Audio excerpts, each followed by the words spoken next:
পুরীর রত্নভাণ্ডারে সাপের ভয়, তড়িঘড়ি ডাকা হলো সর্পবিশারদদের। পুরীর জগন্নাথ মন্দিরের রত্নভাণ্ডারে সাপের আতঙ্ক। রত্নভাণ্ডারের মধ্যে বিষাক্ত সাপ থাকার আশঙ্কায় ডাকা হলো সর্পবিশারদদের। সর্পবিশারদের সাহায্য নিয়ে খোলা হলো নীলমাধবের ঐশ্বর্যের ভাড়ার। স্বর্ণকারদের ডেকে সিন্দুক আনিয়ে খোলা হলো রত্নভাণ্ডার। প্রায় অর্ধশতক পরে ৪৬ বছর পর খোলা হলো পুরীর জগন্নাথ মন্দিরের রত্নভাণ্ডার। ১৯৭৮ সালে শেষবার খোলা হয়েছিল পুরীর মন্দিরের রত্নভাণ্ডার। রত্নভাণ্ডারের দুটি ভাগ, বহির্ভাণ্ডার ও ভিতর ভাণ্ডার। জগন্নাথদেবের অলঙ্কার সহ যাবতীয় মূল্যবান জিনিস রয়েছে রত্নভাণ্ডারে। উল্টোরথের আগে আজই পুরীর জগন্নাথ মন্দিরের রত্নভাণ্ডার খোলার সিদ্ধান্ত নেওয়া হয়েছিল। চাবি দিয়ে না খুললে রত্নভাণ্ডারের তালা ভাঙা হবে বলেও সিদ্ধান্ত নেওয়া হয়েছিল। জগন্নাথদেবের অলঙ্কার সহ যাবতীয় মূল্যবান জিনিস এই রত্নভাণ্ডারে রয়েছে। মূল অংশ রয়েছে ভিতর ভাণ্ডারে। এই ভিতর ভাণ্ডার খুব বেশি খোলা হয় না। মন্দিরের গর্ভগৃহের মধ্যে এই রত্ন ভাণ্ডার রয়েছে। বাহির ভাণ্ডারে জগন্নাথদেবের সাজার অলঙ্কার ও নানা দ্রব্য থাকে। বহু মূল্যবান সম্পদ, এমন গয়না যা প্রতিদিন ব্যবহার হয় না, সেগুলিই থাকে ভিতর ভাণ্ডারে। কেরলের তিরুবনন্তপুরমের শ্রী পদ্মনাভস্বামী মন্দির হোক বা মায়ানমারের মান্দালে মন্দির, কিংবদন্তিতে জড়িয়ে রয়েছে নানা সাপের কাহিনী। লুকনো সম্পদ বা গুপ্তধনের পাশে সাপের পাহারা দেওয়ার কাহিনী নানা দেশে নানা সময়ের লোককথায় রয়েছে। পুরীর জগন্নাথ মন্দিরেও সেই রকমই কাহিনী রয়েছে। কথিত আছে, জগন্নাথদেবের দুর্মূল্য রত্ন ও যাবতীয় মূল্যবান জিনিসের এই ভাণ্ডারের ভিতর থেকে শোনা যায় সাপেদের হিস হিস শব্দ।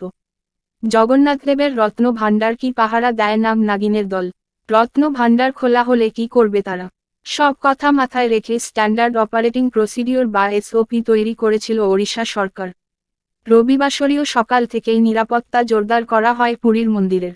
বাইরে নিয়োগ করা হয় ভুবনেশ্বর থেকে আনা সাপ বিশেষজ্ঞদের। ৪৬ বছর পর খোলা হলো পুরীর জগন্নাথ মন্দিরের রত্ন ভাণ্ডার। ঘড়ির কাঁটায় তখন ঠিক দুপুর ১:২৮। মাহেন্দ্রক্ষণে খোলা হয় রত্নভাণ্ডারের দরজা। যে ভাণ্ডারে ৮০০ বছরের পুরনো মন্দিরের রত্ন সম্পদ জমা আছে। পুরীর জগন্নাথ মন্দিরের রত্নভাণ্ডারকে ঘিরে মানুষের কৌতূহল দীর্ঘদিনের। ভাণ্ডারে বৈদুর্যমণি, নীলকণ্ঠমণি সহ অসংখ্য মূল্যবান রত্ন রয়েছে বলে দাবি পাণ্ডাদের। ১৯৭৮ সালে শেষবার অডিট হয়েছিল রত্ন ভাণ্ডারের। ২০১৮ সালে একবার রত্ন ভাণ্ডার খোলার চেষ্টা করা হয়। ১৬ জনের দল ঢোকার চেষ্টা করেন ভিতর ভাণ্ডারে, কিন্তু কোনো কারণে মাত্র ৪০ মিনিটের মধ্যেই সেই অভিযান বন্ধ করে দেওয়া হয়। ক্ষমতায় এসে পরে রত্ন ভাণ্ডারের অডিট করার সিদ্ধান্ত নেয় ওড়িশার বিজেপি সরকার। লোকসভা ভোটের প্রচারে ভাণ্ডারের কথা শোনা যায় প্রধানমন্ত্রীর মুখে। শেষমেশ ওড়িশা হাইকোর্টের নির্দেশে বিজেপি সরকারের গঠিত উচ্চ পর্যায়ের কমিটির বৈঠকে সিদ্ধান্ত হয়, খোলা হবে রত্ন ভাণ্ডার। সেই মতো এদিন খুলল দরজা। মন্দিরের গর্ভগৃহের মধ্যে রয়েছে রত্ন ভাণ্ডার। ভাণ্ডারের দুটি ভাগ, বাহির ভাণ্ডার ও ভিতর ভাণ্ডার। জগন্নাথদেবের যা কিছু আভূষণ থাকে বাহির ভাণ্ডারে, আর ভিতর ভাণ্ডারে থাকে মূল্যবান সামগ্রী, অলঙ্কার। বছরে ১৫ দিন বাহির ভাণ্ডার খোলা হয়, বন্ধ থাকে ৩৫০ দিন। বহু বছর খোলা হয়নি ভিতর ভাণ্ডার। শোনা যায়, রত্ন ভাণ্ডারে রয়েছে অসংখ্য কাঠের সিন্দুক। সেগুলির উচ্চতা ৩ ফুট, লম্বায় ৯ ফুট। ১৯৭৮ সালের অডিট অনুযায়ী রত্ন ভাণ্ডারে রয়েছে ১৩৩৩ রকমের অলঙ্কার, যার মধ্যে ৪৫৪ ধরনের খাঁটি সোনার অলঙ্কার রয়েছে।